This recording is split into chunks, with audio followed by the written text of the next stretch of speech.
ನಮಸ್ಕಾರ. ಚಕ್ಮಂದಿ ವಿಶೇಷ ಚರ್ಚಾ ಕಾರ್ಯಕ್ರಮಕ್ಕೆ ಸ್ವಾಗತ. ನಾನು ಅರುಣ್ ಬಡಿಗೇರ್. ಬಜೆಟ್ ಇವತ್ತು ಮಂಡನೆ ಆಗಿದೆ.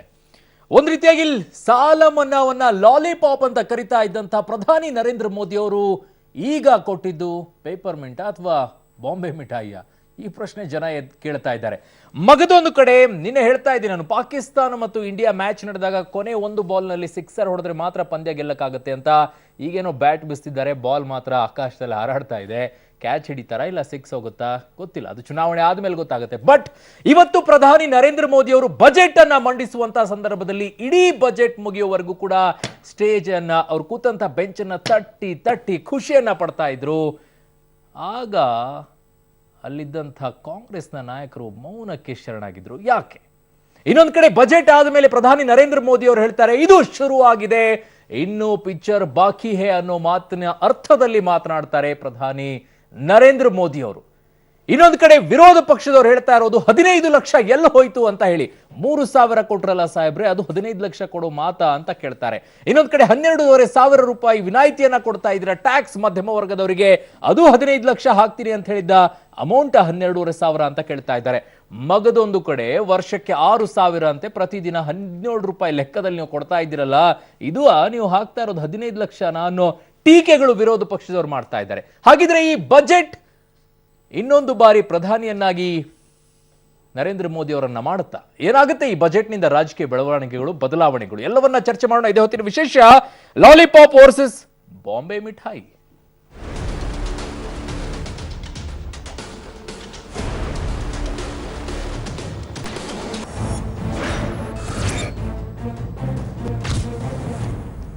ಓಕೆ, ಬಜೆಟ್ನ ಪ್ರಮುಖ 10 ಬ್ರಹ್ಮಾಸ್ತ್ರಗಳನ್ನ ನೋಡ್ಕೊಂಡ್ಬೋಣ. ಏನಾಗಿದೆ ಏನಿಲ್ಲ ಅಂತ ಹೇಳಿ. ಈ ಅಸ್ತ್ರಗಳೇ ಈಗ ನರೇಂದ್ರ ಮೋದಿ ಅವರನ್ನ ಮತ್ತೊಂದು ಬಾರಿ ಪ್ರಧಾನಿಯನ್ನ ಮಾಡುತ್ತಾ ಮಾಡಲ್ವಾ, ಜನ ಹೇಗೆ ಸ್ವೀಕಾರ ಮಾಡ್ತಾರೆ ಅನ್ನೋದು. ಸೊ 10 ಬ್ರಹ್ಮಾಸ್ತ್ರಗಳು ಯಾವ್ಯಾವುದು ಅಂತ ಒಂದೊಂದಾಗಿ ಹೇಳ್ತಾ ಹೋಗ್ತೀನಿ. ಮೊದಲ ಮೋದಿ ಅವರ 10 ಪೊಲಿಟಿಕಲ್ ಬ್ರಹ್ಮಾಸ್ತ್ರ ಈ ರೀತಿಯಾಗಿದೆ. 5 ಲಕ್ಷದವರೆಗೆ ಆದಾಯ ತೆರಿಗೆ ಇಲ್ಲ. ಅದಕ್ಕೊಂದಿಷ್ಟು ಕನ್ಫ್ಯೂಷನ್ ತುಂಬಾ ಜನಕ್ಕಿತ್ತು. ಬಟ್ ಆದಾಯ 5 ಲಕ್ಷ ನಿಮ್ದಿದ್ರೆ ಮಾತ್ರ ಅನ್ನೋದು. ಉಳಿತಾಯ ಯೋಜನೆಗಳಲ್ಲಿ ಹೂಡಿಕೆ ಮಾಡಿದ್ದರೆ 6.5 ಲಕ್ಷದವರೆಗೆ ಟ್ಯಾಕ್ಸ್ ಇಲ್ಲ ನಿಮಗೆ. 3 ಕೋಟಿ ಮಧ್ಯಮ ವರ್ಗದ ತೆರಿಗೆದಾರರಿಗೆ ಇದು ಅನುಕೂಲ ಆಗುತ್ತೆ.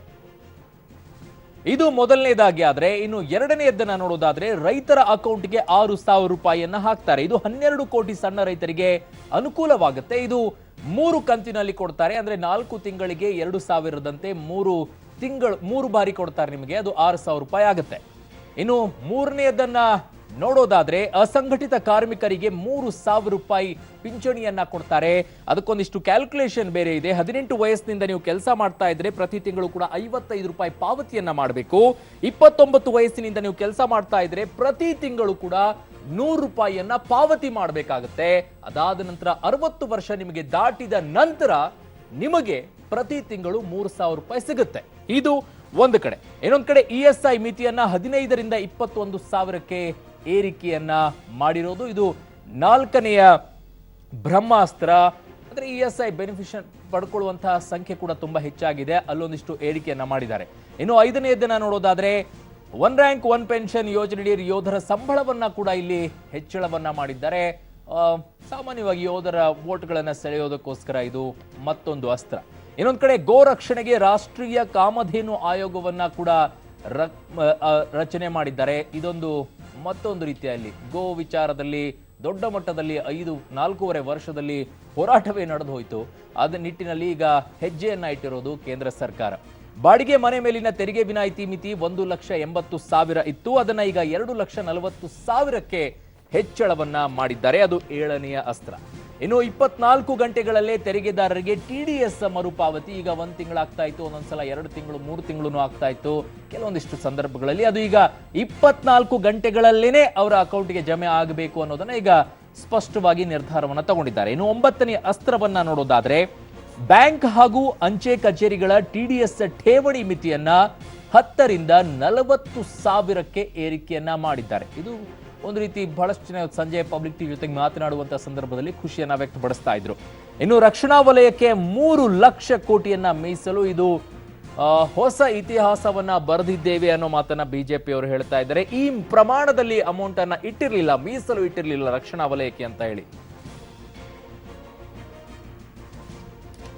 ಇನ್ನು ತೆರಿಗೆ ಲೆಕ್ಕಾಚಾರವನ್ನ ನೋಡೋದಾದ್ರೆ ಯಾವ ರೀತಿ ಇದೆ, ನಿಮಗೆ ಬೆನಿಫಿಟ್ ಹೇಗಾಗುತ್ತೆ ಅನ್ನೋದನ್ನ ನೋಡೋದಾದ್ರೆ ಆದಾಯ ಮತ್ತೆ ಹಿಂದೆ ಇದ್ದಿದ್ದು ಈ ವರ್ಷಕ್ಕೆ ಕಂಪೇರ್ ಮಾಡಿ ನಿಮ್ಗೆ ಹೇಳ್ತಾ ಇದೀವಿ. 5 ಲಕ್ಷಕ್ಕೆ ಏನಾಗ್ತಾ ಇದೆ 12,500 ರೂಪಾಯಿ. ಈಗ ಇಲ್ಲ, ಅದು 5 ಲಕ್ಷದವರೆಗೆ ಅಂದ್ರೆ 2,500ದಿಂದ 5 ಲಕ್ಷದವರೆಗೆ ನೀವು ಇದ್ದಿದ್ರೆ ಅದಕ್ಕೆ 12,500 ರೂಪಾಯಿಯನ್ನ ಕಟ್ಟಬೇಕಾಗಿತ್ತು. ಅದು 5%ಗೆ, ಈಗ ಅದು ಇಲ್ಲ. ಇನ್ನು ಮಗದೊಂದು ಕಡೆ ಇದರಲ್ಲಿ ಇನ್ನೊಂದು ಸ್ಪಷ್ಟವಾಗಿ ಗಮನಿಸ್ಕೊಳ್ಬೇಕು, ಆದಾಯ 5 ಲಕ್ಷಕ್ಕಿಂತ 1 ರೂಪಾಯಿ ಕೂಡ ಜಾಸ್ತಿ ಆದ್ರೂ 12,500 ರೂಪಾಯಿ ಟ್ಯಾಕ್ಸ್ ಅನ್ನ ಈಗಲೂ ಕಟ್ಟಬೇಕು. ಆದಾಯ 5 ಲಕ್ಷಕ್ಕಿಂತ 1 ರೂಪಾಯಿ ಜಾಸ್ತಿ ಆದ್ರೂ ಕೂಡ ರಿಬೇಟ್ ಸಿಗಲ್ಲ. ಬಟ್ ಒಂದಿಷ್ಟು ಬೆನಿಫಿಟ್ ಅನ್ನ ನಿಮಗೆ ಕೊಟ್ಟಿದ್ದಾರೆ. ನೀವು PF ಆಮೇಲೆ ಹೆಲ್ತ್ ವಿಚಾರದಲ್ಲಿ 6.5-7 ಲಕ್ಷದವರೆಗೂ ಕೂಡ ಹೋದ್ರೆ ನೀವು ಉಳಿದಂತ ಆದಾಯ ಏನಿರುತ್ತೆ ಅದು 5 ಲಕ್ಷವರೆಗೂ ಕೂಡ ನೀವು ತೋರಿಸಿದ್ರೆ ನಿಮಗೆ ಅಲ್ಲಿ ಸಿಕ್ಕೇ ಸಿಗುತ್ತೆ ಅದರ ಬೆನಿಫಿಟ್. ಇನ್ನು 7.5 ಲಕ್ಷಕ್ಕೆ 62,500 ರೂಪಾಯಿಯನ್ನ 2018ರಲ್ಲಿ ಕಟ್ಟಬೇಕಾಗ್ತಿತ್ತು. ಈಗ ಅದು 62,500 ರೂಪಾಯಿ ಹಾಗೇ ಇದೆ, ಅದರಲ್ಲಿ ಯಾವ ಬದಲಾವಣೆ ಇಲ್ಲ. 10 ಲಕ್ಷಕ್ಕೆ 1,12,500 ರೂಪಾಯಿಯನ್ನ ಕಟ್ಟಬೇಕಾಗ್ತಾ ಇತ್ತು. ಈಗಲೂ ಕೂಡ ಅದೇ ಅಮೌಂಟ್ ಅನ್ನ ಕಟ್ಟಬೇಕಾಗತ್ತೆ ತೆರಿಗೆಯನ್ನ. 20 ಲಕ್ಷಕ್ಕೂ ಕೂಡ 4,12,500 ರೂಪಾಯಿಯನ್ನ ಕಟ್ಟಬೇಕಾಗಿತ್ತು ತೆರಿಗೆಯನ್ನ, ಈಗಲೂ ಅದಿದೆ. ಆದರೆ ತೆರಿಗೆ ಮೊತ್ತದ ಮೇಲೆ 3% ಸೆಸ್ ಪಾವತಿಸುವುದು ಕೂಡ ಕಡ್ಡಾಯವಾಗಿದೆ. ಸೊ ಹಾಗಿದ್ರೆ ಬಜೆಟ್ ಬಗ್ಗೆ ಏನೆಲ್ಲ ಮಾತನಾಡಿದ್ದಾರೆ ಪ್ರಧಾನಿ ನರೇಂದ್ರ ಮೋದಿ ಅವರು, ರಾಹುಲ್ ಮತ್ತು ಕುಮಾರಸ್ವಾಮಿ ಅವರು ಮತ್ತೆ ಸಿದ್ದರಾಮಯ್ಯ ಅವರು, ನೋಡೋಣ ಏನ್ ಹೇಳಿದ್ದಾರೆ ಅಂತ. इस बजट में योजनाओं को समाहित किया गया है. ये बजट गरीब को शक्ति देगा, किसान को मजबूती देगा, श्रमिकों को सम्मान देगा, मिडिल क्लास के सपनों को साकार करेगा, ईमानदार टैक्स पेयर का गौरवगान करेगा, ट्रेडर्स को सशक्त करेगा, इंफ्रास्ट्रक्चर निर्माण को गति देगा, अर्थव्यवस्था को नया बल देगा. I don't think giving farmers 17 rupees a day is adequately addressing anything. I think it's an insult. I think it's an insult to the Indian farmer to turn around and tell him that you're going to give him 17 rupees every day. I mean, there couldn't be a bigger insult than this. 45-year high of unemployment. So there's complete failure on these two fronts, and these two fronts are the critical fronts for the nation. ನಮ್ಮ ರಾಜ್ಯದ ರೈತರಿಗೆ 59 ಲಕ್ಷ ರೈತರಿಗೆ ದೊರೆತಕ್ಕಂಥ ಹಣ 3,578 ಕೋಟಿ. ಅದೇ ನಮ್ಮ ರಾಜ್ಯದಲ್ಲಿ ನಮ್ಮ ಸರ್ಕಾರ 48,000 ಕೋಟಿ ಮನ್ನಾ ಮಾಡ್ತಾ ಇದ್ದೇವೆ. ಇದನ್ನ ಲಾಲಿಪಾಪ್ ಅಂತಾರೆ. ಈ 59 ಲಕ್ಷ ರೈತರಿಗೆ ಇವರು 3,500 ಕೋಟಿ ಕೊಡ್ತಾರಲ್ಲ, ಇದನ್ನ ಏನಂತ ಕರೆಯೋದು ನಾವು? ಬೊಂಬೆ ಮಿಠಾಯಿ ಅಂತ ಕರೀಬಹುದು. ಯುವಕರಿಗೆ ಇದು ಅತ್ಯಂತ ನಿರಾಶಾದಾಯಕವಾದಂಥ ಒಂದು ಬಜೆಟ್. ರೈತರ ಸಾಲ ಮನ್ನಾ ಮಾಡ್ತಾರೆ ಅಂತಕ್ಕಂಥ ನಿರೀಕ್ಷೆ ಇತ್ತು, ಆದರೆ ಅದರ ಬಗ್ಗೆ ಅವರು ಪ್ರಸ್ತಾಪ ಮಾಡಿಲ್ಲ. ಈ ಬಜೆಟ್ನಲ್ಲಿ ರೈತರ ಮೂಗಿಗೆ ತುಪ್ಪ ಹಚ್ಚತಕ್ಕಂಥ ಒಂದು ಪ್ರಯತ್ನ ಮಾಡಿದ್ದಾರೆ. ಅಸಂಘಟಿತ ವಲಯದಲ್ಲಿ ಕೆಲಸ ಮಾಡತಕ್ಕಂಥ ಕಾರ್ಮಿಕರಿಗೆ 3,000 ಕೊಡ್ತೀವಿ ತಿಂಗಳಿಗೆ ಪೆನ್ಷನ್ ಅಂತ ಹೇಳಿದ್ದಾರೆ. ಸೊ ಇದು ಕೂಡ ಮೋಡ ತೋರಿಸೋದಷ್ಟೇ. ಇದು ಮಳೆ ಬರ್ತದೋ ಇಲ್ಲೋ ಗೊತ್ತಿಲ್ಲ. ಓಕೆ, ನನ್ನ ಜೊತೆಗೆ ಅತಿಥಿಗಳಿದ್ದಾರೆ, ಅತಿಥಿಗಳನ್ನ ಬರಮಾಡ್ಕೊಂಡು ಬಿಡ್ತೀನಿ. ಅದಾದ ನಂತರ ಚರ್ಚೆಯನ್ನು ಆರಂಭ ಮಾಡ್ತೀನಿ. ಮೊದಲದಾಗಿ ಬಿಜೆಪಿಯಿಂದ ನಮ್ಮ ಜೊತೆಗೆ ಮಾಜಿ ವಿಧಾನ ಪರಿಷತ್ನ ಸದಸ್ಯರಾಗಿರುವಂತಹ ಅಶ್ವಥ್ ನಾರಾಯಣ ಅವರು ಇದ್ದಾರೆ. ನಮಸ್ಕಾರ ಸರ್, ಕಾರ್ಯಕ್ರಮಕ್ಕೆ ಸ್ವಾಗತ. ನಮ್ಮ ಜೊತೆಗೆ ಕಾಂಗ್ರೆಸ್ನಿಂದ ಕವಿತಾ ರೆಡ್ಡಿ ಮೇಡಮ್ ಇದ್ದಾರೆ. ನಮಸ್ಕಾರ ಮೇಡಮ್, ಕಾರ್ಯಕ್ರಮಕ್ಕೆ ಸ್ವಾಗತ. ಇನ್ನು JDS-ನಿಂದ ಗಂಗಾಧರ ಮೂರ್ತಿ ಅವರು ಕೂಡ ಕೆಲವು ಕ್ಷಣಗಳಲ್ಲಿ ಜಾಯ್ನ್ ಆಗ್ತಾರೆ. ಜೊತೆಗೆ ಆರ್ಥಿಕ ತಜ್ಞರಾದಂತಹ ರುದ್ರಮೂರ್ತಿ ಅವರು ಕೂಡ ನಮ್ಮ ಜೊತೆಗೆ ಜಾಯ್ನ್ ಆಗ್ತಾರೆ. ಚರ್ಚೆಯನ್ನ ಅವ್ರ ಜೊತೆಗೆ ಮಾಡೋಣ. ಆದರೆ ಮೊದಲು ಕಾಂಗ್ರೆಸ್ನಿಂದ ಕೇಳ್ತೀನಿ ಮೇಡಮ್, ಇದು ರೈತ ವಿರೋಧಿ ಹೇಗಾಗುತ್ತೆ? ಖಂಡಿತ. ನೀವು ಫೈನ್ ಪ್ರಿಂಟ್ ನೋಡಿದಾಗ ಓಕೆ, ಒಂದು ವರ್ಷಕ್ಕೆ ನೀವು 6,000 ರೂಪಾಯಿ ನಿಮ್ಗೆ ಅನುದಾನ ಕೊಡ್ತೀವಿ ಅಥವಾ ನಿಮ್ಗೆ ಒಂದು ಲಾಲಿಪಾಪ್ ಕೊಡ್ತೀವಿ ಅಂತ ಹೇಳಿದ್ರೆ 6,000ದಲ್ಲಿ ಅದು ಏನ್ ಕ್ಯಾಟಗರಿ ಹಾಕಿದ್ರೆ ಇಷ್ಟು ಲ್ಯಾಂಡ್ ಇದ್ದವ್ರಿಗೆ ನೀವು 6,000 ಕೊಡ್ತೀವಿ. 2 ಹೆಕ್ಟೇರ್ ಅಂದ್ರೆ 5 ಎಕರೆವರೆಗೂ. So there are lot of farmers, landless farmers ಎಷ್ಟೋ ಜನ ಇದ್ದಾರೆ, ಕಾಂಟ್ರಾಕ್ಟ್ ಫಾರ್ಮರ್ಸ್ ಎಷ್ಟೋ ಜನ ಇದ್ದಾರೆ. ಅವ್ರಿಗೆ ಏನು ಅನುಕೂಲ ಆಗಿದೆ? ಏನು ಅನುಕೂಲ ಆಗಿಲ್ಲ. ಒಂದು ತಿಂಗಳಿಗೆ ನೀವು 500 ರೂಪಾಯಿ ಕೊಡ್ತೀವಿ ಅಂತ ನೀವೇನು ಬ್ರಾಂಡೆಡ್ ಪಾಯ್ಸನ್ ತಗೊಳೋದಕ್ಕೆ ಕೊಡ್ತಾ ಇದ್ದೀರಾ? ಯಾವ ಮಟ್ಟಕ್ಕೆ ಇಳಿಸಿದ್ದಾರೆ ಇವರು ಅಂದ್ರೆ, ಇದೇ ಕೆಲಸನ ಇವರು ಮನ್ರೇಗಾನಲ್ಲಿ ಏನೋ ಇನ್ಕಮ್ ಇನ್ಕ್ರೀಸ್ ಮಾಡ್ಬಿಟ್ಟು ಮನ್ರೇಗಾಗೆ ಫಂಡಿಂಗ್ ಮಾಡ್ಬೋದಾಗಿತ್ತು. ಮನ್ರೇಗಾಗೆ 100 ದಿನಕ್ಕೆ ಲೆಕ್ಕ ತಗೊಂಡ್ರೆ, 100 ದಿನಕ್ಕೆ ಎಂಪ್ಲಾಯ್ಮೆಂಟ್ ಲೆಕ್ಕ ತಗೊಂಡ್ರೆ 30,000 ರೂಪೀಸ್ ಬರ್ಬೋದಾಗಿತ್ತು, ಅಥವಾ ಇವನ್ ಅದನ್ನ 40,000 ರೂಪೀಸ್ ಮಾಡ್ಬೋದಾಗಿತ್ತು. ಅದು ಬಿಟ್ಬಿಟ್ಟು ಇವರು ಈ ತರ ಒಂದು ಕೀಳ ಮಟ್ಟದ ಅವ್ನು ಎಷ್ಟು ಇನ್ಸಲ್ಟ್ ಮಾಡಿದ್ದಾರೆ ಏನು ರೈತರಿಗೆ ಅಂದ್ರೆ, MSP ಸ್ವಾಮಿನಾಥನ್ ಕಮಿಟಿ ರಿಪೋರ್ಟ್ನ ವರದಿನ ಜಾರಿಗೊಳಿಸಿಲ್ಲ ಕಂಪ್ಲೀಟ್ ಆಗಿ, ಜೊತೆಗೆ ಸಾಲ ಮನ್ನಾ ಮಾಡಿಲ್ಲ. ಅದ್ರ ಜೊತೆಗೆ ಈ ತರ ಒಂದು ಸ್ಟೇಟ್ಮೆಂಟ್ಗಳು ಮಾಡಿ ಬಜೆಟ್ ನಲ್ಲಿ ನಿಜವಾಗ್ಲೂ ರೈತರ ಒಂದು ಇದಕ್ಕೆ ತುಂಬಾನೇ ಇನ್ಸಲ್ಟ್ ಮಾಡಿದ್ದಾರೆ. ನಿಮಗೆ ರೈತರ ಬಗ್ಗೆ ಕನ್ಸರ್ನ್ ಇಲ್ಲ. ಯಾವುದೇ ಒಂದು ಕಾಲೇಜ್ ಲಾಸ್ಟ್ 4 years ಏನು ಹೇಳಿಲ್ಲ ಅವರು. ರೈತರ ಬಗ್ಗೆ ಇದುವರೆಗೂ 4 ವರ್ಷದಿಂದ ಬಜೆಟ್ ನಲ್ಲಿ ಯಾವುದೇ ಒಂದು ಕಾನೂನು ತಗೊಂಡ್ಬಂದಿಲ್ಲ. ಇನ್ನೊಂದು ಮೋಸ್ಟ್ ಇಂಪಾರ್ಟೆಂಟ್, ಇವ್ರು ಹೇಳಿದ್ರೆ ಕ್ರಾಪ್ ಇನ್ಶೂರೆನ್ಸ್ ಅಂತ ಹೇಳ್ಬಿಟ್ಟು, ಕ್ರಾಪ್ ಇನ್ಶೂರೆನ್ಸ್ ಬಗ್ಗೆ ವೆರಿ ಇಂಡಿಪೆಂಡೆಂಟ್ ಪರ್ಸನ್, ಅವ್ರು ಕಾಂಗ್ರೆಸ್ ಅವ್ರನ್ನು ಬೈತಾರೆ, ಬಿಜೆಪಿ ಅವ್ರನ್ನು ಬೈತಾರೆ. ಪಿ ಸಾಯಿನಾಥ್ ಅವರೊಂದು ರಿಪೋರ್ಟ್ ಕೊಟ್ಟಿದ್ದಾರೆ. ಅದ್ರಲ್ಲಿ ಏನ್ ಗೊತ್ತಾಗುತ್ತೆ, very clearly insurance company benefit ಆಗ್ತಾ ಇದೆ ಹೊರತು ಫಾರ್ಮರ್ಸ್ ಬೆನಿಫಿಟ್ ಆಗ್ತಾ ಇಲ್ಲ. ಇನ್ಶೂರೆನ್ಸ್ ಕಂಪನಿ ಕಡೆಯಿಂದ ಫಾರ್ಮರ್ಸ್ಗೆ ನೀವು ಕವಿತಾ ರೆಡ್ಡಿ ಅವರು ಹೇಳಕ್ ಬಯಸ್ತಾ ಇರೋದೇನು, ಸಾಲ ಮನ್ನಾ ಮಾಡಿಬಿಟ್ಟಿದ್ರೆ ರೈತರ ಪರ ಅಂತನಾ? ಅರುಣ್, ಅದು ಸಹ ನಾನು ತಪ್ಪು ಅಂತ ಹೇಳ್ತೀನಿ. For example I tell you, ಸಾಲ ಮನ್ನಾ ಮಾಡೋದು ಇಟ್ ಇಸ್ ಶಾರ್ಟ್ ಟರ್ಮ್. ನಮ್ಮ ಪಕ್ಷದ ನಾಯಕರು ಹೇಳಿದರೆ it is short term. Long term ಏನು, ನೀವು 4 ವರ್ಷ ಆಯ್ತು ನಿಮ್ಗೆ, you are a stand alone party in the parliament, ನಿಮ್ಗೆ ಯೋಗ್ಯತೆ ಇರಲಿಲ್ಲ ಬೇರೆ ಬೇರೆ ವರದಿಗಳ ಜಾರಿಗೊಳಿಸೋದಕ್ಕೆ. ಒಂದ್ ನಿಮಿಷ ನಾನು ಕಂಪ್ಲೀಟ್ ಮಾಡ್ತೀನಿ. ಸ್ವಾಮಿನಾಥನ್ ರಿಪೋರ್ಟ್ ನ ಯಾಕೆ ನೀವು ಅನುಷ್ಠಾನಗೊಳಿಸಿಲ್ಲ, ಯಾಕೆ ನೀವು more emphasis on agriculturing and farming sector ಯಾಕೆ ಮಾಡಿಲ್ಲ? ನೀವು ಕೊಡದಂತ ಅನುದಾನಗಳು ಜಾಸ್ತಿ ಇವತ್ತು ಕಾರ್ಪೊರೇಟ್ ಸೆಕ್ಟರ್ ಹೋಗ್ತಾ ಇದೆ ಹೊರತು ಫಾರ್ಮಿಂಗ್ ಕಮ್ಯುನಿಟಿಗೆ ಬರ್ತಾನೆ ಇಲ್ಲ. ಅದ್ರ ಬಗ್ಗೆ ಯೋಚನೆ ಮಾಡ್ಬೇಕಾಗತ್ತೆ. ಅಶ್ವಥ್ ನಾರಾಯಣ ಅವರೇ, ತಲಾ ಬುಡ ಗೊತ್ತೇ ಇಲ್ಲದೆ ಸುಮ್ಮನೆ ನೀವು ರೈತರ ಬಗ್ಗೆ ಯಾವುದೇ ರೀತಿಯಾದಂತಹ ಯೋಚನೆಯನ್ನು ಮಾಡದೆ ಬಜೆಟ್ ಅನ್ನ ಮಾಡಿಸಿದ್ರಾ? ವೇಸ್ಟ್ ಬಜೆಟ್ ಅನ್ನೋದು ಕಾಂಗ್ರೆಸ್ನವರ ನೇರವಾದಂತಹ ಆರೋಪ. ಬಡ್ಜೆಟ್ ಬಗ್ಗೆ ಸ್ವಲ್ಪನೂ ಅರಿವಿಲ್ಲದೆ ಇರತಕ್ಕಂಥವ್ರು ಈ ಥರ ಮಾತಾಡ್ತಾರೆ.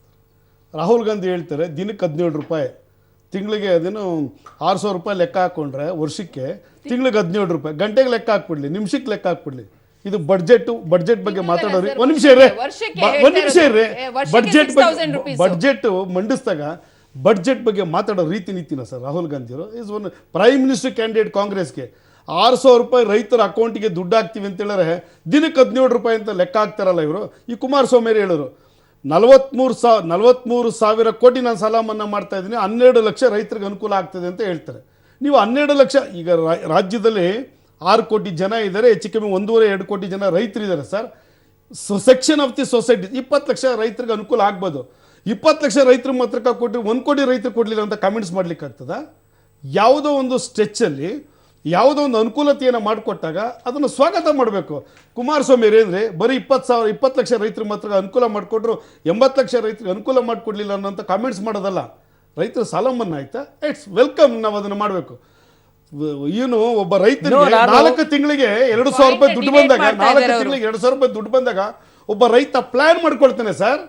ಕೃಷಿಗೆ ಗೊಬ್ಬರಕ್ಕೆ, ಒಂದು ನಿಮಿಷ, ಕೃಷಿ ಚಟುವಟಿಕೆಗೆ, ಗೊಬ್ಬರಕ್ಕೆ, ಬಿತ್ತನೆ ಬೀಜಕ್ಕೆ ಪ್ಲಾನ್ ಮಾಡ್ಕೊಳ್ತಾನೆ. 4 ತಿಂಗಳಿಗೆ 2,000 ರೂಪಾಯಿ ದುಡ್ಡು ಬಂದ್ರೆ ಸರ್ಪ್ರೈಸ್ ಆಗಿ ಬರುವಂತ ದುಡ್ಡಲ್ವ ಅದು ಒಬ್ಬ ರೈತನಿಗೆ.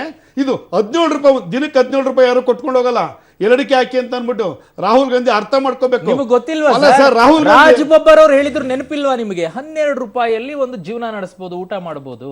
ಅದ್ರಲ್ಲಿ ಇನ್ನೊಬ್ಬರು ನಾಯಕ ಕಾಂಗ್ರೆಸ್ ನಲ್ಲಿ ಹೇಳಿದ್ರು 5 ರೂಪಾಯಿ ಜೀವನ ನಡೆಸಬಹುದು. ರಾಹುಲ್ ಗಾಂಧಿಗೆ ಹೇಳಿ ಅಲ್ಲ ಸರ್, ಇವ್ರು ಹೇಳಿದ್ರಲ್ಲ ನರೆಗೆ 60,000 ಕೋಟಿ ಮನ್ರೇಗಾಗೆ ದುಡ್ಡು ಇಟ್ಟಿದ್ದಾರೆ.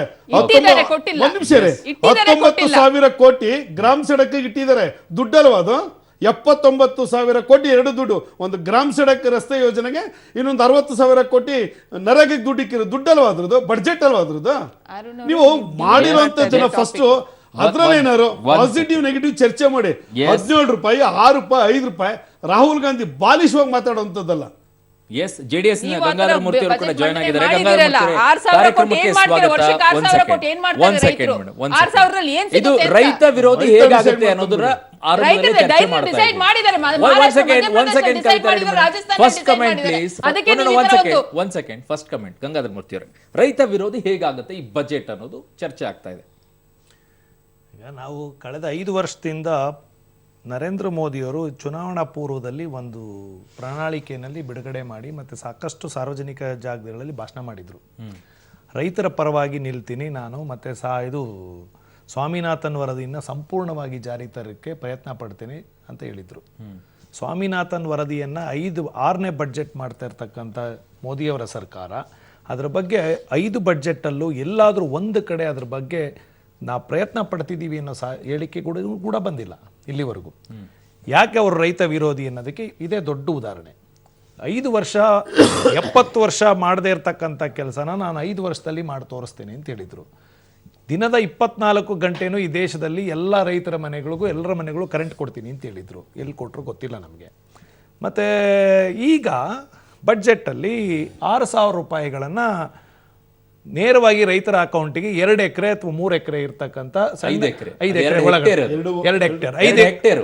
5 ಎಕರೆ ಒಳಗಡೆ ಇರ್ತಕ್ಕಂಥ ಇವರಿಗೆ ಕೊಡ್ತೀವಿ. ಇಡೀ ದೇಶದ ಅವರೇ ಹೇಳಿರೋ ಪ್ರಕಾರ 12 ಲಕ್ಷ ರೈತರಿಗೆ ಫಲಾನುಭವಿಗಳು 12 ಕೋಟಿ ರೈತರಿಗೆ. 12 ಕೋಟಿ ಅಂತಂದ್ರೆ ಆಲ್ಮೋಸ್ಟ್ ನಿಮಗೆ 2,000 ರೂಪಾಯಿ ಅಲ್ಲ 6,000 ರೂಪಾಯಿ ಅಂದ್ರೆ 72,000 ಕೋಟಿ ಆಗುತ್ತೆ. 75,000 75,000 ಕೋಟಿ ಆಗುತ್ತೆ ತೆಗೆದಿಟ್ಟಿದ್ದಾರೆ. ಅದು ಯಾವಾಗ ಕೊಡೋದು?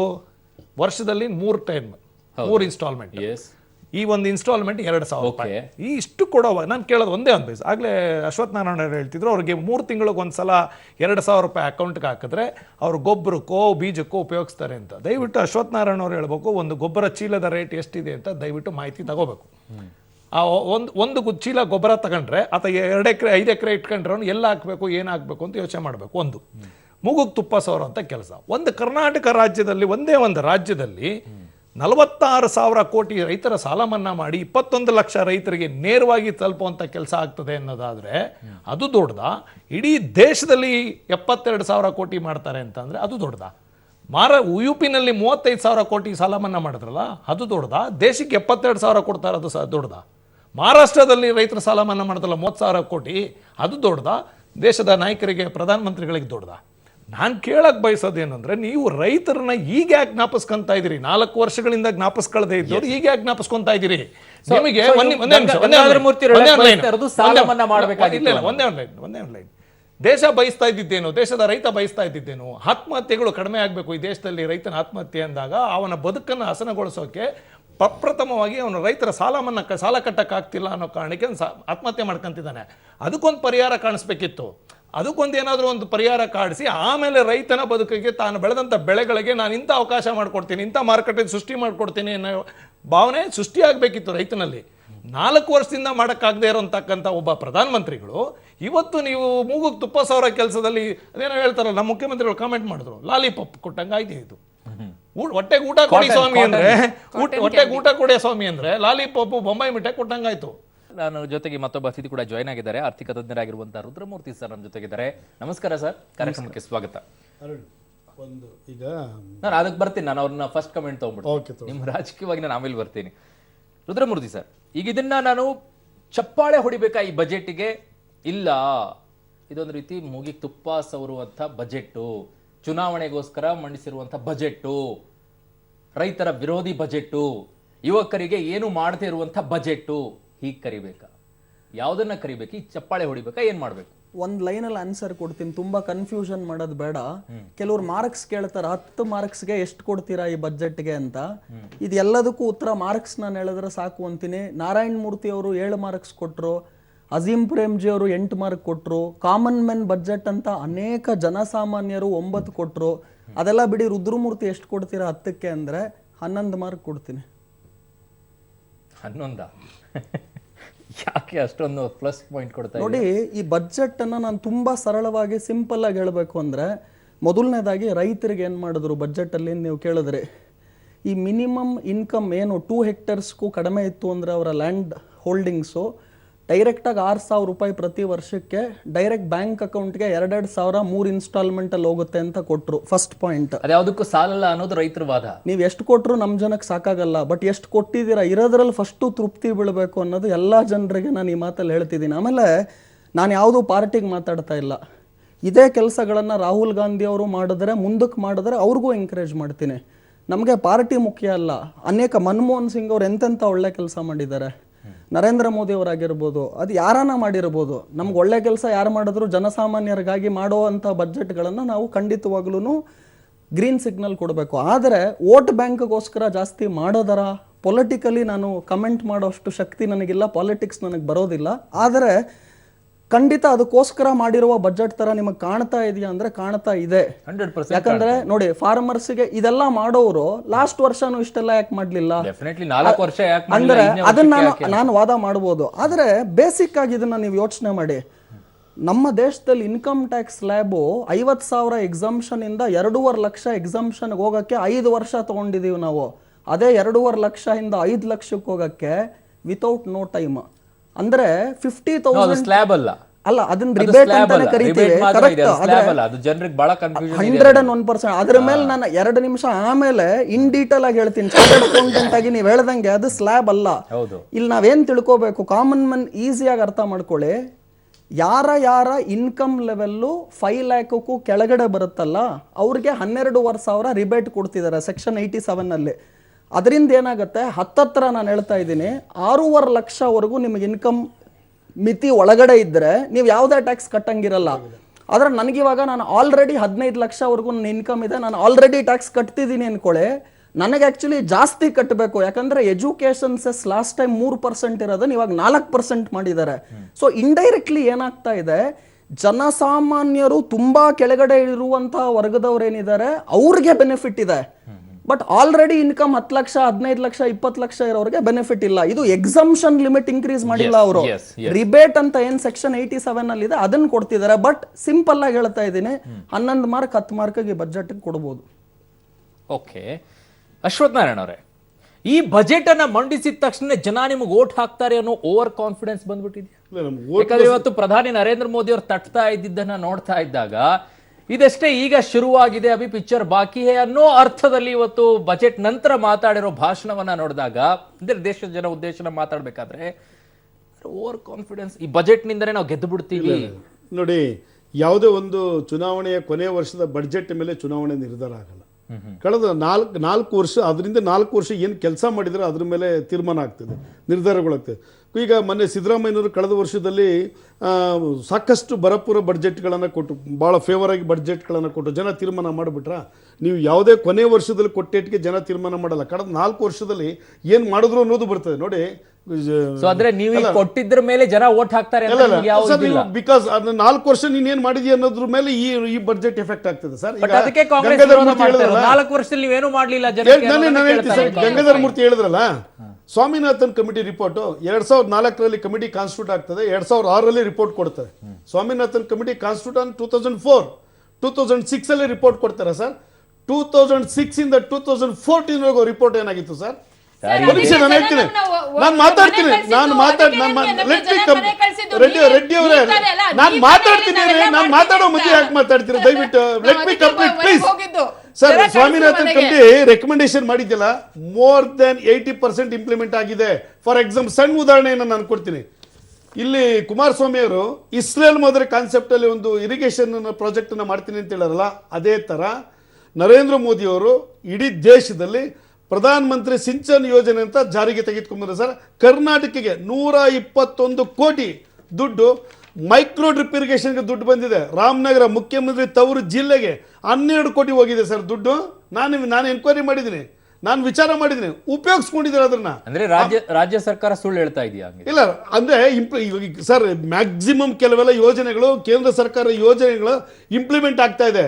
ಅದನ್ನ ರಾಜ್ಯ ಸರ್ಕಾರದ ಯೋಜನೆ ಅನ್ನೋ ರೀತಿ ಮಾಡ್ಕೊಂಡ್ ಬರ್ತಾ ಇದ್ರು. ಫಾರ್ ಎಕ್ಸಾಂಪಲ್ ಆಯುಷ್ಮಾನ್ ಭಾರತ್ ಯಾರು ಸರ್, 1 ಪೇಜ್ ಅಡ್ವರ್ಟೈಸ್ಮೆಂಟ್ ಕುಮಾರಸ್ವಾಮಿ ಪರಮೇಶ್ವರರು. ಆಯುಷ್ಮಾನ್ ಭಾರತ್ ಕೇಂದ್ರ ಸರ್ಕಾರದ್ದು, 1 ನ್ಯಾಯ ಪೈಸೆ ಇವ್ರದಿಲ್ಲ ಸರ್, ಅಡ್ವರ್ಟೈಸ್ಮೆಂಟ್ ಇವ್ರದ್ದು. ಬಟ್ ಇವತ್ತು ಸಿದ್ದರಾಮಯ್ಯ ಅವರು ಇನ್ನೊಂದೇ ಹೇಳ್ತಾ ಇದ್ರು, ನಾನ್ ಬಜೆಟ್ ಅನ್ನ ಮಂಡಿಸಿರೋದ್ರಲ್ಲೇ ನೀವು ಕಾಪಿ ಮಾಡ್ಕೊಂಡು ಮಾಡಿದೀರಾ ಅಂತ ಬಜೆಟ್ ಅನ್ನ. ಒಂದೊಂದು ಬಡ್ಜೆಟ್ ನಿಮ್ಮ ಪಬ್ಲಿಕ್ ಟಿವಿ ಮುಖಾಂತರ ಸುಳ್ಳು ಮಾಹಿತಿ ಕೊಡ್ತಾ ಇದ್ದಾರೆ. ಆಯುಷ್ಮಾನ್ ಭಾರತ್ ನಲ್ಲಿ contribution is less than 20%. Maximum contribution ಬರ್ತಾ ಇರೋದು ಸ್ಟೇಟ್ ಗವರ್ಮೆಂಟ್ ಇಂದ. ಬೇರೆ ಬೇರೆ ರಾಜ್ಯಗಳ ಇದು ಸಿಎಂಸ್ ಯಾಕೆ ಅದನ್ನ ಅಪೋಸ್ ಮಾಡ್ತಾ ಇದ್ದಾರೆ? ಫಾರ್ ಎಕ್ಸಾಂಪಲ್ ಬೆಂಗಾಲ್ ನಲ್ಲಿ ಏನಕ್ಕೆ ಅಪೋಸ್ ಆಗ್ತಾ ಇದೆ, ಕೇರಳ ನಲ್ಲಿ ಏನಕ್ಕೆ ಅಪೋಸ್ ಆಗ್ತಾ ಇದೆ ಅಂದ್ರೆ, ಒಂದ್ ನಿಮಿಷ ಸುಮ್ಮನೆ ಇರಿ, ಒಂದ್ ನಿಮಿಷ. ವೆರಿ ಸಿಂಪಲ್, 10 to 20% ಮಾತ್ರ ಕಾಂಟ್ರಿಬ್ಯೂಷನ್ ಸೆಂಟ್ರಲ್ ಗವರ್ಮೆಂಟ್ ಇಂದ ಬರುತ್ತೆ, ಮಿಕ್ಕಿದ ಕಾಂಟ್ರಿಬ್ಯೂಷನ್ ಸ್ಟೇಟ್ ಗವರ್ಮೆಂಟ್ ಇಂದ ಬರುತ್ತೆ. ಅದರ ಜೊತೆಗೆ ಸ್ಟೇಟ್ ಗವರ್ಮೆಂಟ್ ನಲ್ಲಿ ಇರುವಂತದ್ದು trust related model. Trust model ಅಂದ್ರೆ ಒಂದು ಕನ್ಸಾಲಿಡೇಟೆಡ್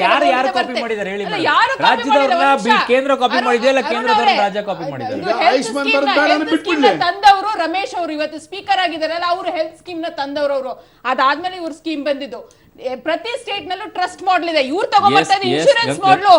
ಇನ್ಶೂರೆನ್ಸ್ ಇಂದ ಯಾರಿಗೆ ಬೆನಿಫಿಟ್ ಆಗ್ತಾ ಇದೆ ಅಂದ್ರೆ ರಿಲಯನ್ಸ್ ಅಂತ ಕಂಪನಿಗೆ ಬೆನಿಫಿಟ್ ಆಗುತ್ತೆ ಹೊರತು ಜನಸಾಮಾನ್ಯರಿಗೆ ಬೆನಿಫಿಟ್ ಆಗ್ತಾ ಇಲ್ಲ. ಅಥವಾ ಫಾರ್ ಎಕ್ಸಾಂಪಲ್ ಸರ್ಜರೀಸ್ ಗೆ ಬೆನಿಫಿಟ್ ಆಗ್ತಾ ಇಲ್ಲ ಕರ್ನಾಟಕದಿಂದ, ಅದರಿಂದ ಒಳ್ಳೆ ಮಾಡೆಲ್ ಇತ್ತು. ಫಾರ್ ಎಕ್ಸಾಂಪಲ್ ಇವನ್ ಯಶಸ್ವಿ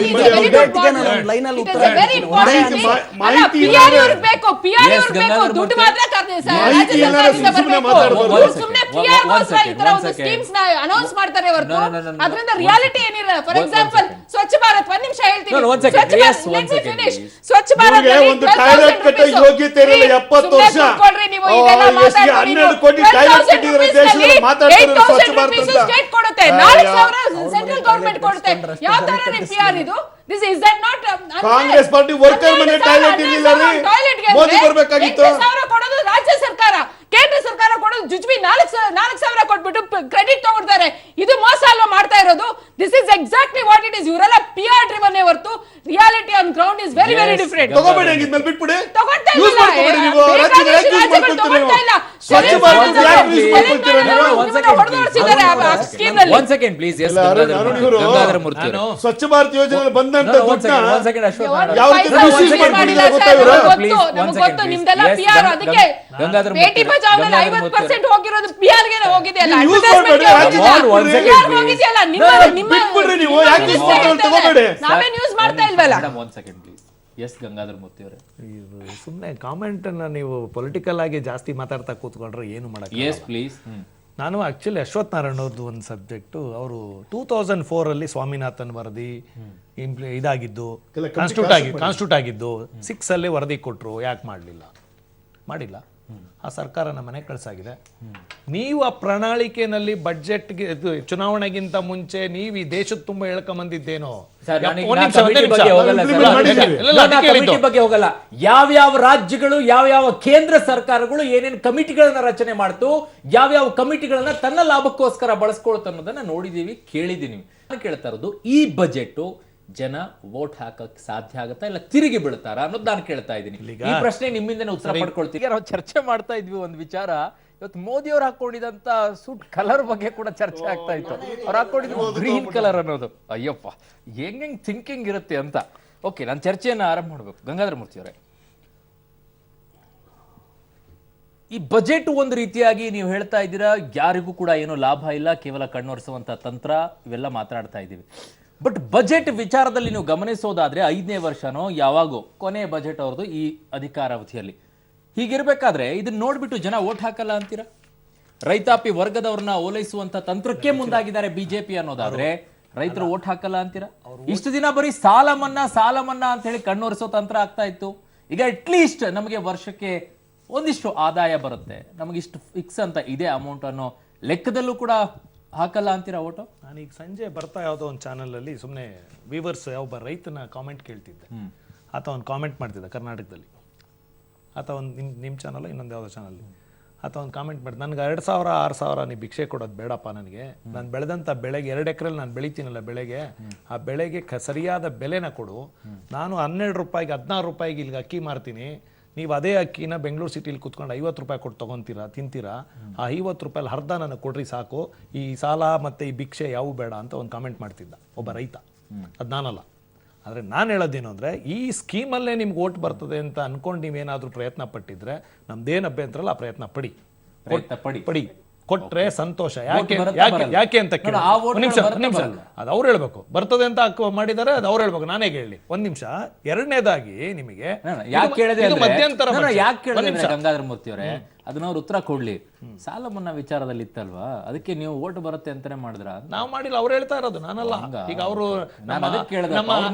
ನಮ್ಮ ಆರ್ಥಿಕ ತಜ್ಞರು ಈಗ ಹೇಳ್ತಿದ್ರು, ಆಗ್ಲೇ ಆಫ್ ದ ರೆಕಾರ್ಡ್ ಹೇಳ್ತಿದ್ರು. ಅವ್ರು ಏನ್ ಹೇಳ್ತಿದ್ರು, ಒಂದೇ ನಿಮಿಷ ಸರ್, ಅವ್ರು ಏನ್ ಹೇಳ್ತಿದ್ರು, ಇಲ್ಲಿವರೆಗೂ ನಾನು ಕೂಡ ಮೋದಿಯವರು ನೆಕ್ಸ್ಟ್ ಚುನಾವಣೆಯಲ್ಲಿ ಬರಲ್ಲ ಅಂತ ಯೋಚನೆ ಮಾಡ್ತಿದ್ದೆ, ಈ ಬಡ್ಜೆಟ್ ಕೊಟ್ಟ ಮೇಲೆ ಅನ್ನಿಸ್ತು ಎಲ್ಲ ವೋಟ್ರು ವೋಟ್ ಹಾಕ್ತಾರೆ ಅಂತ ಭಾವಿಸಿದೀನಿ ಅಂತ ಅಂದ್ರು. ಹಂಗೆ ಅನ್ಕೊಂಡಿದ್ರೆ ಅವ್ರದೇ ಸಂತೋಷ, ನಂದೇನು ಅಭ್ಯಂತರ ಇಲ್ಲ, ಜನ ತೀರ್ಮಾನ ಕೊಡ್ತಾರೆ, ಇರಲಿ. ಎರಡನೇದು ನಾನು ಕೇಳೋದೇನು ಅಂತಂದ್ರೆ, ಈ ಬಡ್ಜೆಟಲ್ಲಿ ನಮ್ಮ ಕರ್ನಾಟಕಕ್ಕೆ ಕೊಟ್ಟಿದ್ದೇನು? ಈಶಾನ್ಯ ರಾಜ್ಯಗಳಿಗೆ 28,000 ಕೋಟಿ ಅನೌನ್ಸ್ ಮಾಡೋಕ್ಕಾಗತ್ತೆ. ಕರ್ನಾಟಕದ ಮುಖ್ಯಮಂತ್ರಿಗಳಾದಿಯಾಗಿ ಎಲ್ಲ ಮಂತ್ರಿಗಳು ಪದೇ ಪ್ರಧಾನಮಂತ್ರಿನ ಮತ್ತೆ ಅರುಣ್ ಜೇಟ್ಲಿ ಅವ್ರನ್ನ ಭೇಟಿಯಾಗಿ ಬೆಂಗಳೂರಿಗೆ ಸಬರ್ಬನ್ ರೈಲ್ವೆ ಕೊಡಿ ಅಂತ ಕೇಳಿದಂಥ ಒಂದೇ ಒಂದು ಪ್ರಸ್ತಾಪ, ಕರ್ನಾಟಕಕ್ಕೆ ಯಾವುದಾನ ಒಂದು ಯೋಜನೆಗಳಿಗೆ ಒಂದೇ ಒಂದು ಪ್ರಸ್ತಾಪ. ನಾನು ಕೇಳೋದು, ಇದು ಬಡ್ಜೆಟಾ? ಇದು ನೀವು ರಾಜ್ಯದ ಜನತೆಗೆ, ನಾನು ಕರ್ನಾಟಕದ ಅಷ್ಟೇ ಮಾತಾಡ್ತೀನಿ, ನಾನು ನನಗೂ ಬೇರೆ ಅಷ್ಟೇ. ಬೇರೆದ್ರ ಬಗ್ಗೆ ನನ್ನ ನಾನು ಚಿಂತೆ ರಾಜ್ಯ ಮಾಡಲ್ಲ. ಬೇಕು ಅಷ್ಟೇ. ಯಾಕೆಂದ್ರೆ ನನಗೆ ನನ್ನ ಮನೆ ಇಂಪಾರ್ಟೆಂಟ್. ಪಕ್ಕದ ಮನೇಲಿ ಏನಾದ್ರೂ ನನಗೇನೆ ಬೇಕಾಗಿದೆ, ನನ್ನ ಮನೆದು ಇಂಪಾರ್ಟೆಂಟ್ ಯೋಚನೆ ಮಾಡ್ತಾ ಇದ್ದೀನಿ. ನನ್ನ ಮನೆಗೆ ಈಶಾನ್ಯ ರಾಜ್ಯಗಳಿಗೆ ನೀವು 28,000 ಕೋಟಿ ಕೊಡಕ್ಕಾಗತ್ತೆ, ಕರ್ನಾಟಕದಲ್ಲಿ ಒಂದು ಪ್ರಾಜೆಕ್ಟ್ಗೆ ಕೊಡಕ್ಕಾಗಿಲ್ಲ. ಒಂದೇ ಒಂದು ಲೈನ್ ಮುಗಿಸ್ಬಿಡ್ತೀನಿ. ಲಾಸ್ಟ್ ಎಂಡ್ ನಾನೇನ್ ಮಾತಾಡಲ್ಲ, ಆಮೇಲೆ ನೀವು ಮಾತಾಡೋ ನಾನು ಅಡ್ಡನೂ ಒಂದೇ ಒಂದು ಲೈನ್ ಅಂದ್ರೆ, ಮಾನ್ಯ ಪ್ರಧಾನ ಮಂತ್ರಿಗಳು ಏನಾದ್ರು ಈ 4.5 ವರ್ಷದಲ್ಲಿ ದೇಶದ ಜನತೆಗೆ ಏನು ಮಂಕುಬೂದಿ ಏರಿಸ್ಕೊಂಡು ಹೋಗಿದ್ರು, ಈ ಮಧ್ಯಂತರ ಬಡ್ಜೆಟ್ ಅಲ್ಲಿ ಅವಕಾಶನೇ ಇಲ್ಲದೆ ಇರತಕ್ಕಂತ ಬಡ್ಜೆಟ್ ಅಲ್ಲಿ ಮಧ್ಯಂತರ ಬಡ್ಜೆಟ್ ಅಲ್ಲಿ ಇಂಥದ್ದೊಂದು ಘೋಷಣೆ ಮಾಡಿದ್ದಾರೆ, ಅದು ಜನಕ್ಕೆ ಎಷ್ಟು ತಲುಪುತ್ತೆ ಅಂತ ಯೋಚನೆ ಮಾಡ್ಬೇಕು. ಸರ್, ಒಂದು ಗಂಗಾಧರ ಮೂರ್ತಿಯವರು ಅವರ ಪಾರ್ಟಿಯವರು ಮುಖ್ಯಮಂತ್ರಿಗಳಾಗಿದ್ದಾರೆ ರಾಜ್ಯದಲ್ಲಿ.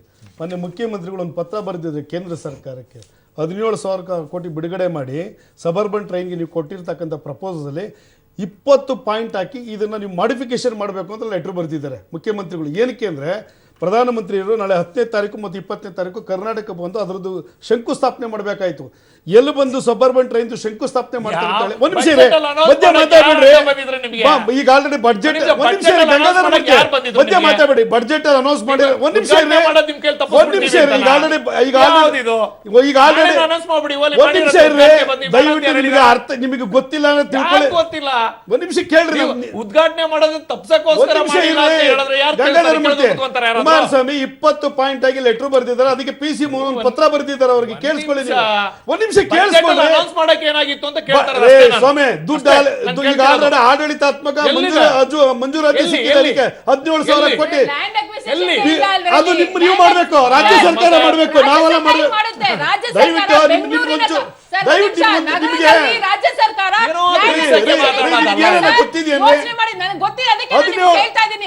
ರಾಜ್ಯ ಸರ್ಕಾರ ಹೆಂಗೆ ಅದನ್ನ ಅಕ್ವೈರ್ ಮಾಡೋಕ್ಕಾಗುತ್ತೆ? ಅಷ್ಟು ಎಕ್ಸ್ಪೆನ್ಸಿವ್ ಇದು ಪ್ರಪೋಸಿಷನ್ ನೀವು ರಾಜ್ಯ ಸರ್ಕಾರದ ಮೇಲೆ ಹಾಕಿದ್ರೆ ದಯವಿಟ್ಟು ನಿಮಗೆ ಮಾಹಿತಿ ಇದೆಯಾ? ಕುಮಾರಸ್ವಾಮಿ ಅವ್ರಿಗೆ ನಾನು ಮಾತಾಡಬಾರದು ಅಂತ ಕಾಮನ್ ಸೆನ್ಸ್ ಇಟ್ಕೊಂಡು ಮಾತಾಡಿದ್ರೆ ನಾನು ಮಾತಾಡ್ತೀನಿ. 17,000 ಕೋಟಿ ಕೊಟ್ಟಾಗ ಒಂದು ಕುಮಾರಸ್ವಾಮಿ ಒಂದು ಪ್ರಪೋಸಲ್ ಕೊಟ್ರು, 60% ಬ್ಯಾಂಕ್ ಲೋನು, 20% ರಾಜ್ಯ ಸರ್ಕಾರ, 20% ಕೇಂದ್ರ ಸರ್ಕಾರ ಅಂತ ಆಗೋದಿಲ್ಲ ಅಂತ ಹೇಳಿದ್ಮೇಲೆ ಅದಕ್ಕೆ 51% ಸರ್. ಆಮೇಲೆ ಕೇಂದ್ರ ಸರ್ಕಾರ 60%, ರಾಜ್ಯ ಸರ್ಕಾರ 40% ಬಂದ್ರು. ಒಪ್ಕೊಂಡಿಲ್ಲ ಆದ್ಮೇಲೆ 4 ಕಿಲೋಮೀಟರ್ಗೆ ಒಂದು ಸ್ಟೇಷನ್ ಇರಬಾರ್ದು, 8 ಕಿಲೋಮೀಟರ್ ಒಂದು ಸ್ಟೇಷನ್ ಮಾಡಬೇಕು. ಮುಖ್ಯಮಂತ್ರಿ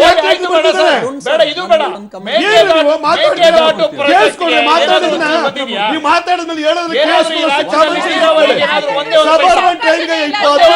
ಕೋಟಿ ಹಣ ಬಿಡುಗಡೆ ಮಾಡಿದ್ದಾರೆ. ಕೇಳಿ ನಿಮ್ ಕುಮಾರಸ್ವಾಮಿ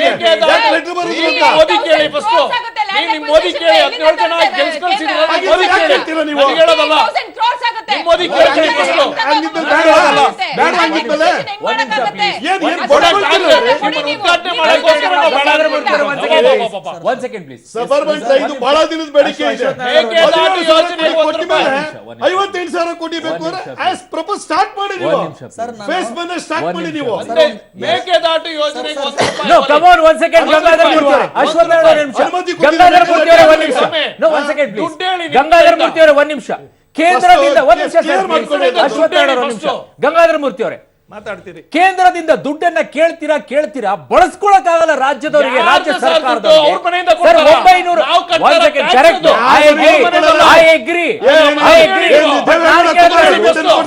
ದುಡ್ಡನ್ನ ಬಳಸ್ಕೊಳಕ್ಕೆ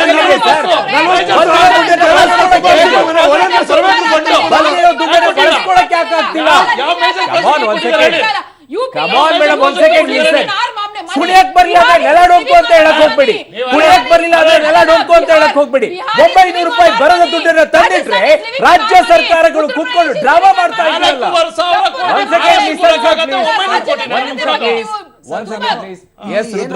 ಜಸ್ಟ್ ಒಂದು 2 ಮಿನಿಟ್ಸ್ ನನಗೆ ಟೈಮ್ ಬೇಕು. ಇಷ್ಟೊತ್ತು ಕಳೆದಿದ್ದೀನಿ. ಇಡೀ ಬಜೆಟ್ಟಿನ ಹೈಲೈಟ್ಸ್ ಏನೇನಿದೆ ಫಸ್ಟ್ ಸಾಮಾನ್ಯ ಜನರಿಗೆ ತಲುಪಲಿ. ಇದು ಸೆಂಟ್ರಲ್ ಬಜೆಟ್, ಸ್ಟೇಟ್ ಬಜೆಟ್ ಅಲ್ಲ. ನಾವ್ ಇಲ್ಲಿಂದ ಅಲ್ಲಿಗೆ ಅಲ್ಲಿಂದ ಇಲ್ಲಿ ಮಾತಾಡೋ ಬದಲು ಈಗ ಜನ ಏನ್ ಮಾಡ್ತಿದ್ದಾರೆ, ನಾವು ಮಾಡಿದ್ವಾ ಇವ್ರು ಮಾಡಿದ್ವಾ ಇದೊಂದು ಆರ್ಗ್ಯುಮೆಂಟ್ ನಡೀತಿದೆ. ಕಾಮನ್ ಪೀಪಲ್ ನಾನು ಹೇಳ್ತಾ ಇದ್ದೀನಿ, ಪಾರ್ಟಿ ವೈಸ್ ಮಾತಾಡೋದು ಬಿಟ್ಬಿಟ್ಟು ನೋಡಿ, ನಮಗೆ ಬೆಕ್ಕು ಕರಿದಾನ ಆಗ್ಲಿ ಬಿಳಿದಾನ ಆಗ್ಲಿ ಬಣ್ಣ ಮುಖ್ಯ ಅಲ್ಲ, ಬೆಕ್ಕು ಇಲಿ ಹಿಡಿಬೇಕಷ್ಟೇ. ನೀವು ಕರಿ ಬೆಕ್ಕು ಹಿಡಿದ್ರು ಪರವಾಗಿಲ್ಲ, ಅದು ಬಿಳಿ ಬೆಕ್ಕನ್ನು ಇಲಿ ಹಿಡಿದ್ರು ಪರವಾಗಿಲ್ಲ. ನಮಗೆ ಬೆಕ್ ಕಲರ್ ಇಂಪಾರ್ಟೆಂಟ್ ಅಲ್ಲ, ಇಲಿ ಹಿಡಿಯೋದು ಇಂಪಾರ್ಟೆಂಟ್. ಇಲ್ಲಿ ಇಲಿ ಏನು ಅಂದ್ರೆ ನಮಗೆ ಕರಪ್ಷನ್ ಆಗಿರ್ಬೋದು, ಇಲ್ಲ ಜನಸಾಮಾನ್ಯರಿಗೆ ಅದರಲ್ಲಿ ನನ್ನೊಂದು ಆಬ್ಜೆಕ್ಷನ್ ಇದೆ. ಡಿಮಾನಿಟೈಸೇಷನ್ ಮಾಡಿದ ಮೇಲೆ ಬ್ಲಾಕ್ ಮನಿ ಎಷ್ಟು ಬಂತು ಏನು ಬಂತು ಅನ್ನೋ ಲೆಕ್ಕ ಕೊಡಕ್ಕಾಗಲ್ಲ. ಆದ್ರೆ ಕೇಂದ್ರ ಸರ್ಕಾರಕ್ಕೆ ಯಾರು ಸರ್? 1.5 ಲಕ್ಷ ಕೋಟಿ ಬಂದಿದೆ. ಪಾರ್ಲಿಮೆಂಟ್ ಅಲ್ಲಿ ಮಲ್ಲಿಕಾರ್ಜುನ್ ಖರ್ಗೆ ಪ್ರಶ್ನೆ ಹಾಕಿ ಕೇಳಿ.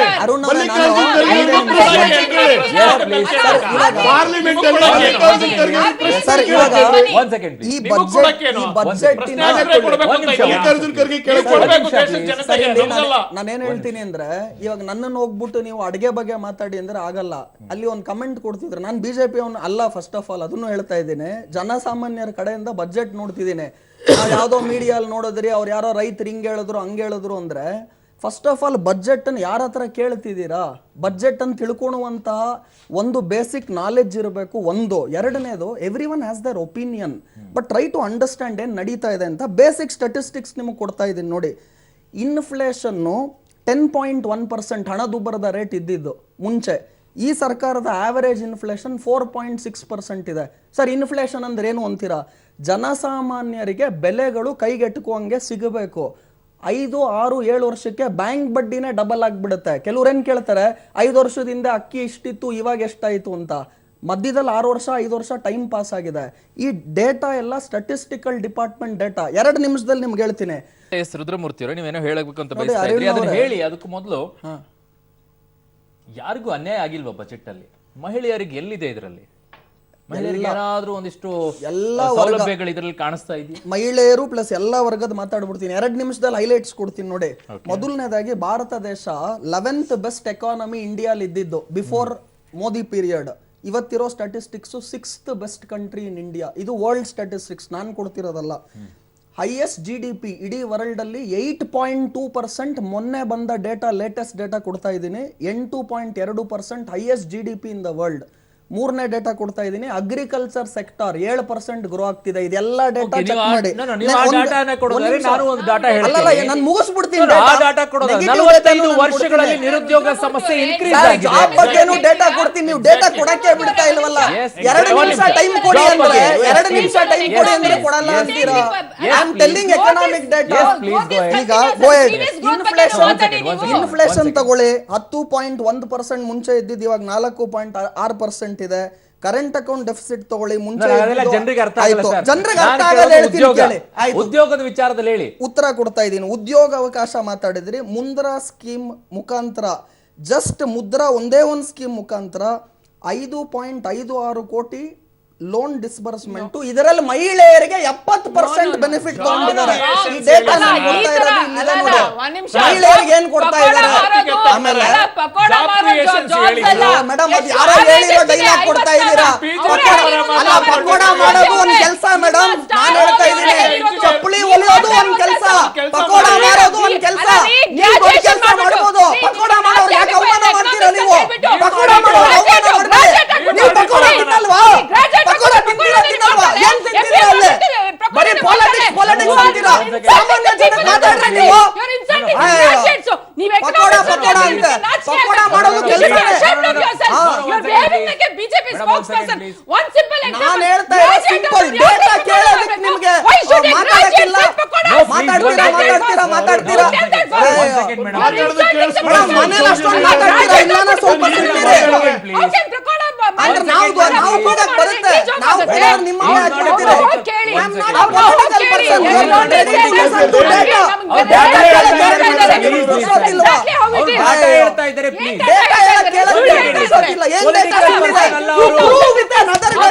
ನೀವು ಡೇಟಾ ಕೊಡಿ, ನೀವು ಡೇಟಾ ಕೊಡ್ರಿ, ಬರೀ ನೋಡೋಣ. ಬರೀ ಬಡ್ಕೊಂಡಿಲ್ಲ ಸುಮ್ಮನೆ. ನನಗೆ ಜಾಸ್ತಿ ಬಡ್ಕೊಳಕ್ ಬರುತ್ತೆ. ಬಡ್ಕೊಂಡಿದ ತಕ್ಷಣ ಜನರಿಗೆ ಮೋಸ ಮಾಡೋಕ್ಕಾಗಲ್ಲ. ಡೇಟಾ ಕೊಡಕ್ಕೆ ನಿಮಗೆ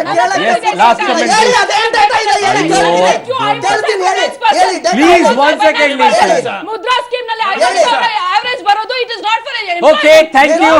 thank you so much thank you ನನ್ನ ಹತ್ರ ನೋಡಿ ಇಲ್ಲಿ ಎಲ್ಲಿ ತಗೊಂಡ್ರಿ ಸರ್ ನನ್ನ ಹತ್ರ ಟೈಮೇ ಇಲ್ಲ ಒಂದೇ 10 ಸೆಕೆಂಡ್ ಇರೋದು ನನ್ನ ಹತ್ರ 10 ಸೆಕೆಂಡ್ ಇದೆ ರುದ್ರಮೂರ್ತಿ ಅವರಿಗೆ ಪಕೋಡ ಮಾರ್ತಾರೆ ಅಂದಾಗ ಬೇಜಾರಾಯ್ತಲ್ಲ ಹೌದ್ರಿ, ಒಂದ್ ಎಲ್ಲ ನಿಮಿಷ ಪ್ಲೀಸ್ ಒಂದ್ ನಿಮಿಷ ಪ್ಲೀಸ್ ನೀವು ಮಾತಾಡಿಲ್ಲ ಥ್ಯಾಂಕ್ ಯು ನನ್ನ ಕಾರ್ಯಕ್ರಮದಲ್ಲಿ ಭಾಗವಹಿಸಿದ್ದಕ್ಕೆ ನೀವು ಆರ್ಥಿಕ ತಜ್ಞರು ಅಂತ ಓಕೆ